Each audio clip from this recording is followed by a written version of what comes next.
Sur la magnifique plage de Lens-Figuier à Rivière-Pilote s'est installé Fun Nautique. Fun Nautique propose des activités nautiques pour tous. La bouée tractée pour les amateurs de sensations fortes, du bluet pour longer le littoral, sans oublier le kayak pour remonter la Rivière-Pilote. Fun Nautique, infoline 06 96 32 05 00. Martinique Actualité. Bienvenue à toutes et à tous, ravi de vous retrouver en ce mardi 10 janvier 2023. C'est l'heure de votre journal local de l'après-midi sur KMT Télé Pays Nou. Et pour commencer, aujourd'hui, la qualité de l'air en Martinique est moyenne, il en sera de même demain.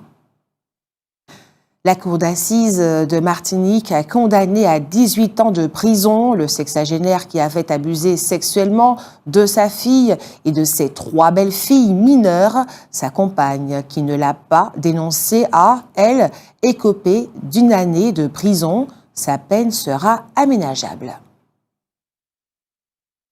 Pour les syndicats martiniquais, comme pour ceux de France hexagonale, les solutions proposées par le gouvernement pour sauver, dit-il, le régime des retraites ne sont pas les bonnes.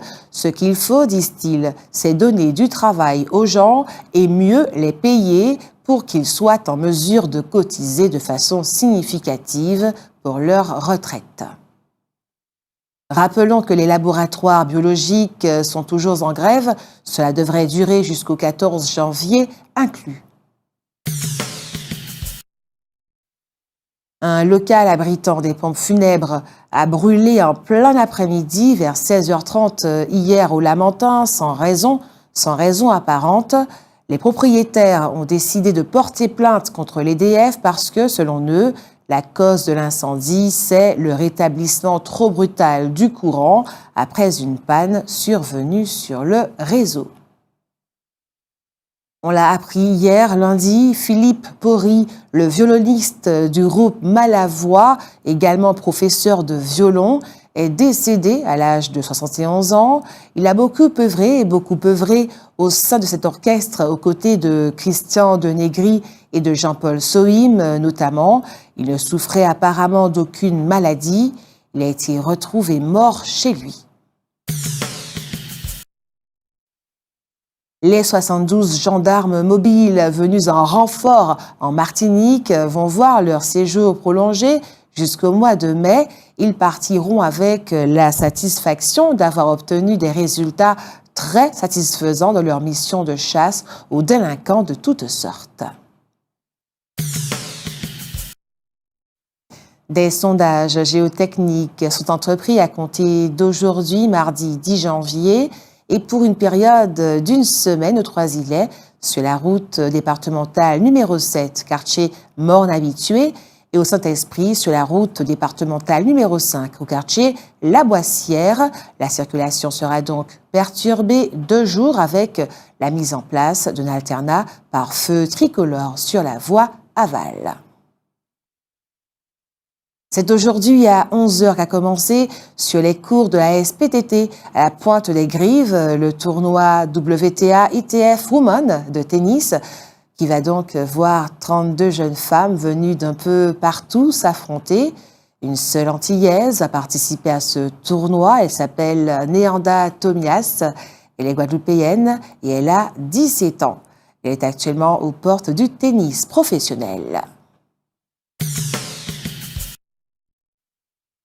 Les employés de la conciergerie Fontaine qui veulent savoir dans quelles conditions ils seront embauchés par la CIMAR, le nouveau propriétaire de la conciergerie Fontaine, ont eu avec la direction de la CIMAR hier après-midi une réunion de travail, mais elle n'a pas épuisé toutes les questions qui se posent.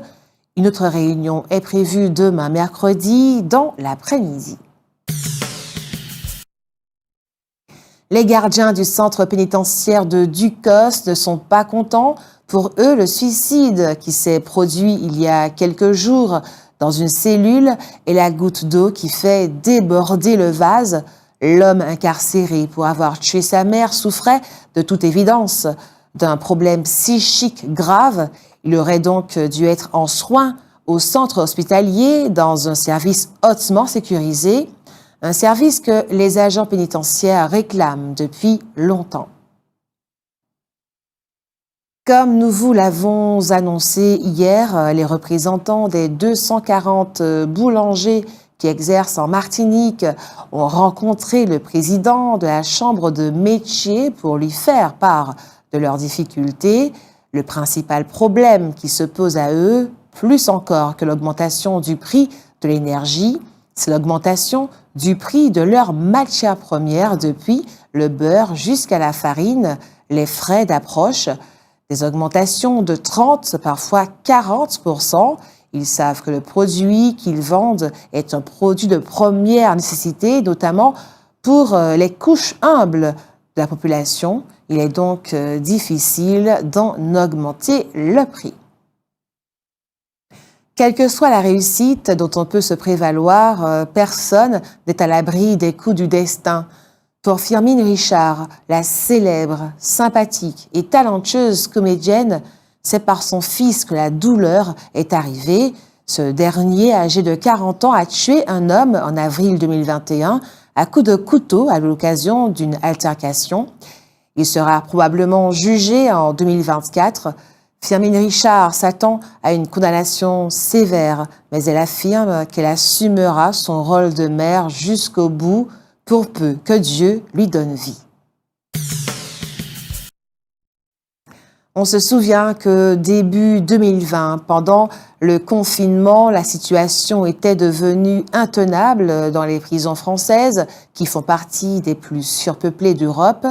Pour éviter une catastrophe sanitaire, les juges avaient alors libéré 13 000 détenus approchant de leur fin de peine en à peine 2 mois. Du coup, on comptait en moyenne dans les prisons françaises plus de places que de personnes incarcérées.